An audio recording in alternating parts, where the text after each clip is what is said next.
పండిట్ ధర్మ ప్రకాష్ శర్మ అని ఆయన బైబిల్ వర్డ్ చదివి క్రైస్తవులు అలాగా ఉన్నారా లేదా టెస్ట్ చేశాడు. తన ఫ్రెండ్ దగ్గరికి వెళ్ళి నిష్కారణంగా అతన్ని కొట్టాడు, లాగి 2 పీకాడు. అతను, నువ్వు క్రైస్తవుడు కదా, దేవుని వాక్యం ఎలా ఉంది కదా, నువ్వు ఎందుకు తిరిగి నన్ను 2 కొట్టావంటే, నన్ను అన్యాయంగా ఎందుకు కొట్టావు, ఆ వాక్యాలు నాకు అనవసరం, నువ్వు నన్ను కొట్టావు, నేను 2 నేను.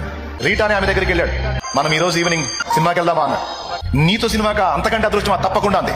మీరు క్రిస్టియన్స్ కదా, తల్లిదండ్రులు చెప్పకుండా రాకూడదు కదా, తల్లిదండ్రుల పర్మిషన్ లేకుండా మీరు స్టెప్ తీసుకోకూడదు కదా, వాళ్ళకి ఏదో ఒకటి చెప్పొచ్చు, అదనపు తరగతి ఉంది, అదనపు క్లాస్ ఉందని చెప్తా అంటే వాళ్ళని మోసగిస్తావు. ఇవన్నీ పట్టించుకోవద్దు, మనం మూవీకి వెళ్ళాలి నీతో అంటే, నీతో అదృష్టం దొరికిద్దా మళ్ళీ తప్పనిసరిగా నేను వస్తాను ఎప్పుడు, లేదు నేను తర్వాత చెప్తానని వెళ్ళిపోయాడు.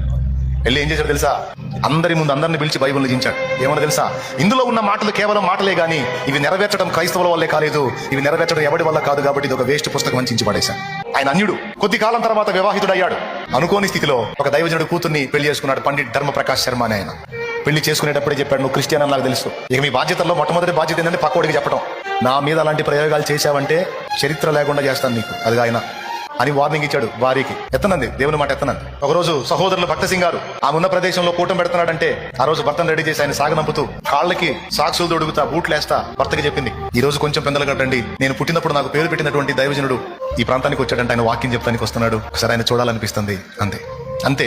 ఆ బూట్ కాలతో కొడితే అలాగున్న దన్మని పక్కన ఉన్నదాన్ని గుద్దుకొని తల పగిలి బ్లడ్ వచ్చింది. ఉగ్రుడై చూస్తున్నాడు భార్య వైపు, ఆమెమీ లేదు, తలకి ఏదో కట్టేసుకుంది. ఆయన ఏం కరగల, ఏం మాట్లాడాలని కారు దగ్గరికి వెళ్ళి ఆయన సాగనం పెట్టేటప్పుడు చెప్పింది, ఎట్టి పరిస్థితుల్లో మీరు వస్తారు అంది, నేనంటే మీకు చాలా ఇష్టం, తప్పకుండా మీరు వస్తారు. కారులో కూర్చొని ఆలోచించడం మొదలు పెట్టాడు.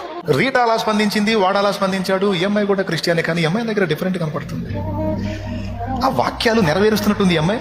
అంటే దేవుని యేసుప్రభు వాక్యాలు నెరవేర్చ సాధ్యమేనా, ఇవన్నీ ఈ దగ్గర కనపడుతున్నాయని ఇంకా టెస్ట్ చేశాడు. చివరికి ఏమయ్యాడు తెలుసా, ఆయన మారి సేవకుడు అయ్యాడు.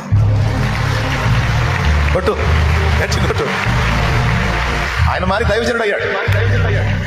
ఏ స్థాయికి వెళ్ళాడు తెలుసా, ఇందిరాగాంధీకి సువార్త చెప్పిన వ్యక్తి ఆయన. నా దేశం నా మతం నా భూమి అనేది బుక్ ఉంది, ఆయన చదవండి మీరు. పిల్ల వెంకటరత్నం అనే దైవజనుడు తెలుగులోకి అనువదించాడు దాన్ని, చాలా బాగుంటుంది. నా దేశం నా మతం నా దేవుడు.